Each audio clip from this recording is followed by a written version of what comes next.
ગુજરાતી રસોઈ તેની મીઠાશ, તીખાશ અને ચટપટા સ્વાદ માટે જાણીતી છે. તમારી રસોઈને વધુ સ્વાદિષ્ટ અને રેસ્ટોરન્ટ જેવી બનાવવા માટે અહીં કેટલીક ખાસ રસોઈ ટિપ્સ છે. વઘારની માસ્ટરી. રાઈ જીરું. હંમેશા તેલ બરાબર ગરમ થાય પછી જ રાઈ નાખવી. રાઈ બરાબર તતડે પછી જ જીરું અને હિંગ નાખવી, જેથી સ્વાદ બેસી ન જાય. લીમડો અને મરચાં. વઘારમાં મીઠો લીમડો અને લીલા મરચાં નાખતી વખતે ગેસની આંચ ધીમી રાખવી, જેથી તેની સુગંધ તેલમાં બરાબર ભળી જાય. દાળ શાકનો સ્વાદ વધારવા. ગોળ અને આંબલી. ગુજરાતી થાળી કે કઠોળમાં ખાટી મીઠી ફ્લેવર લાવવા માટે ગોળની સાથે આંબલી અથવા કોકમનો ઉપયોગ કરો. તેનાથી સ્વાદમાં બેલેન્સ આવશે. ગ્રેવી ઘટ કરવા. જો શાકનો રસો પાતળો થઈ ગયો હોય તો તેમાં થોડો શેકેલો ચણાનો લોટ અથવા સિંગદાણાનો ભૂકો ઉમેરવો. લીલા ધાણા. કોથમીરને હંમેશા શાક બની ગયા પછી છેલ્લે ઉમેરવી, જેથી તેનો રંગ અને તાજગી જળવાઈ રહે. લોટ બાંધવાની ટિપ્સ. નરમ રોટલી. રોટલીનો લોટ બાંધતી વખતે તેમાં 1 ચમચી દહીં અથવા દૂધ ઉમેરવાથી રોટલી લાંબા સમય સુધી પોચી રહે છે. ક્રિસ્પી પૂરી. પૂરીના લોટમાં થોડો રવો ઉમેરવાથી પૂરી લાંબા સમય ફૂલેલી અને કડક રહેશે. ચોખા અને ખીચડી. છૂટા ભાત. ભાત રાંધતી વખતે તેમાં 2-3 ટીપાં લીંબુનો રસ અને અડધી ચમચી ઘી નાખવાથી ભાત એકદમ સફેદ અને છૂટા બને છે. વઘારેલી ખીચડી. ખીચડીને વઘારતી વખતે તેમાં લવિંગ અને તજ ઉમેરવાથી કાઠિયાવાડી જેવો અસલી સ્વાદ આવશે. અન્ય સ્માર્ટ ટિપ્સ. લસણની પેસ્ટ. લસણ ફોલવામાં તકલીફ પડતી હોય તો તેને થોડીવાર ગરમ પાણીમાં પલાળી રાખવું. ફોતરા તરત નીકળી જશે. દહીં જમાવવા. જો ઉનાળામાં દહીં જલ્દી ખાટું થઈ જતું હોય તો જામી ગયા પછી તેને તરત જ ફ્રીજમાં મૂકી દેવું. Pro tip. કોઈ પણ ગુજરાતી શાકમાં ચપટી ખાંડ કે ગોળ નાખવાથી તે મસાલાના તીખા સ્વાદને બેલેન્સ કરે છે અને શાકનો રંગ પણ સરસ પકડી રાખે છે. ફરસાણ અને નાસ્તા માટે. સોફ્ટ ઢોકળા, ઇડલી. ખીરામાં ચપટી ખાવાનો સોડા નાખતા પહેલાં તેના પર થોડું ગરમ તેલ રેડવું. આનાથી ઢોકળા એકદમ જાળીદાર અને પોચા બનશે. તેલ ઓછું પીવે તેવા ભજીયા. ભજીયાના લોટમાં 1 ચમચી ગરમ તેલ, મોણ અને ચપટી ચોખાનો લોટ ઉમેરવાથી ભજીયા તેલ ઓછા પીશે અને વધુ ક્રિસ્પી બનશે. ક્રિસ્પી હાંડવો. હાંડવાનું ખીરું બનાવતી વખતે તેમાં છીણેલી દૂધીની સાથે થોડું છીણેલું ગાજર ઉમેરવાથી તેનો ટેક્સચર અને કલર બંને સરસ આવશે. મસાલા સાચવવાની રીત. હિંગનો સ્વાદ. હિંગને હંમેશા કાચની બરણીમાં રાખવી. વઘાર કરતી વખતે હિંગ સીધી તેલમાં નાખવાને બદલે જો ચપટી પાણીમાં ઓગાળીને નાખશો તો તેની સુગંધ આખા ઘરમાં મહકશે. મરચું પાવડર. લાલ મરચું પાવડર જો લાંબા સમય સાચવવો હોય તો તેમાં થોડું મીઠું અને તેલ મિક્સ કરીને રાખવું. તેનાથી મરચું કાળું નહીં પડે. શાકભાજીની જાળવણી. લીલા મરચાં. મરચાંને લાંબા સમય તાજા રાખવા માટે તેની ઉપરની ડીંડી તોડીને એરટાઇટ ડબ્બામાં રાખવા. આદુ લસણની પેસ્ટ. આદુ લસણની પેસ્ટ બનાવીને તેમાં થોડું તેલ અને મીઠું નાખી ફ્રીજમાં રાખવાથી તે 15-20 દિવસ સુધી બગડતી નથી.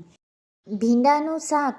ભીંડાનું શાક ચીકણું ન થાય તે માટે તેને ધોઈને કોરા કરવા અને રાંધતી વખતે તેમાં અડધું લીંબુ નિચોડવું અથવા 1 ચમચી દહીં નાખવું. Sweet dish. મીઠાઈ માટે.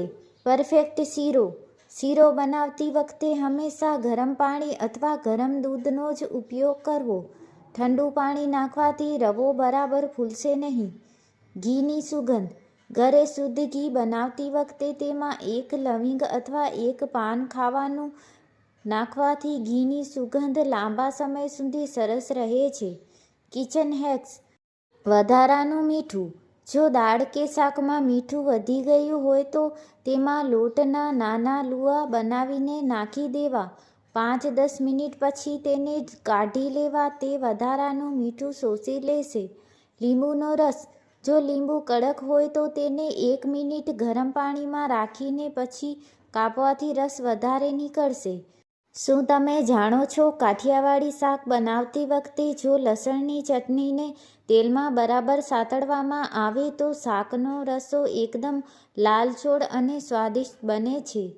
કાઠિયાવાડી અને પંજાબી ગ્રેવી માટે ડુંગળી સાતળતી વખતે જો તમારી ડુંગળીને ઝડપથી લાલ કરવી હોય તો તેમાં સાવ ચપટી ખાંડ ઉમેરો. ખાંડના કેરેમેલાઇઝેશનથી ડુંગળી જલ્દી ચડી જશે અને શાકનો રંગ રેસ્ટોરન્ટ જેવો આવશે. લાલ ચટક ગ્રેવી. શાકમાં મરચું નાખતા પહેલાં તેલમાં થોડી હળદર અને કશ્મીરી લાલ મરચું નાખી તરત જ પાણી કે ટમાટાની પ્યુરી નાખવી. તેનાથી તેલ ઉપર તરી આવશે અને શાક દેખાવામાં આકર્ષક લાગશે. અથાણા અને ચટણીની ટિપ્સ. લીલી ચટણીનો રંગ.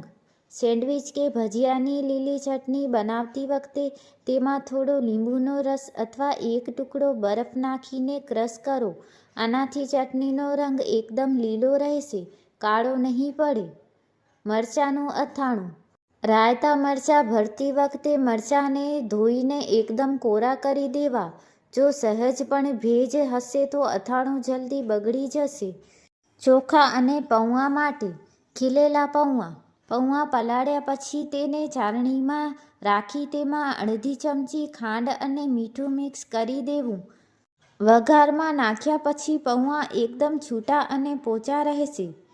બિરયાની કે પુલાવ. જો ભાત વધારે ચડી ગયા હોય અને ચીકણા થઈ ગયા હોય તો તેને થાળીમાં ફેલાવી એકવાર ફ્રીજમાં મૂકી દેવા. તે ફરીથી છૂટા થઈ જશે. ફ્રીજ અને કિચન મેનેજમેન્ટ. કોથમીર સાચવવા. કોથમીરને સાફ કરી તેના મૂળ કાપીને કાચની બરણીમાં નીચે ટીશ્યુ પેપર રાખીને ભરવી. તે 10-12 દિવસ સુધી તાજી રહેશે. લોટમાં જીવાત ન પડે. ઘઉંના લોટના ડબ્બામાં 4-5 તજના ટુકડા અથવા તેજપત્તા નાખી રાખવાથી ચોમાસામાં પણ જીવાત કે ઈયળ પડતી નથી. Healthy cooking tips. કઠોળ બાફવા. ચણા વાલ કે રાજમા બાફતી વખતે તેમાં ચપટી ખાવાનો સોડા નાખવાને બદલે થોડું તેલ નાખવું. આનાથી કઠોળ અંદરથી પોચા થશે અને ગેસ પણ નહીં કરે. તેલનો ઓછો વપરાશ. પરાઠા બનાવતી વખતે તેલ કે ઘી લગાવવા માટે બ્રશનો ઉપયોગ કરો અથવા ચમચાના પાછળના ભાગથી ફેલાવો. આનાથી સ્વાદ જળવાઈ રહેશે અને તેલ ઓછું વપરાશે. Smart secrets. ક્રિસ્પી પૂરી. જો પૂરીને એકદમ તેલ વગરની બનાવવી હોય તો વણેલી પૂરીને તળતા પહેલાં 10 મિનિટ ફ્રીજમાં મૂકી રાખવી. ગળ્યું દહીં. જો દહીં જમાવતી વખતે દૂધમાં એક નાનો લાલ મરચાંનો ટુકડો નાખવામાં આવે તો દહીં એકદમ ચક્કા જેવું અને ગળ્યું જામશે. બાળકોના લંચ બોક્સ માટે એવી વાનગીઓ જોઈએ જે ઝડપથી બની જાય, પૌષ્ટિક હોય અને ઠંડી થયા પછી પણ સ્વાદિષ્ટ લાગે. પરાઠામાં વેરાયટી. Mix veg paratha. જો બાળક શાક ન ખાતું હોય તો દૂધી, ગાજર અથવા કોબીજને છીણીને લોટમાં જ મિક્સ કરી દો. તેમાં થોડો અજમો અને તલ નાખવાથી સ્વાદ વધી જશે. પનીર ભુરજી પરાઠા. પનીરને મસળી તેમાં મીઠું, મરચું અને ચાટ મસાલો નાખી પરાઠામાં ભરી દો. આ પ્રોટીનથી ભરપૂર અને લાંબા સમય પોચા રહે છે. Healthy rice ideas. વઘારેલી મકાઈ. બાફેલા મકાઈના દાણા અને કેપ્સિકમ નાખીને પુલાવ બનાવો. બાળકોને મકાઈ ખૂબ જ ગમે છે. Beetroot rice. ભાત વઘારતી વખતે તેમાં છીણેલું બીટ નાખવું. આનાથી ભાતનો રંગ ગુલાબી થઈ જશે જે બાળકોને આકર્ષક લાગશે અને લોહી પણ વધારશે. ઇન્સ્ટન્ટ નાસ્તા. બ્રેડ બેસન પૂડા. બ્રેડની સ્લાઇસને ચણાના લોટના ખીરામાં જેમાં ઝીણી સમારેલી ડુંગળી, ટમેટાં હોય ડુબાડીને તવી પર શેકી લો.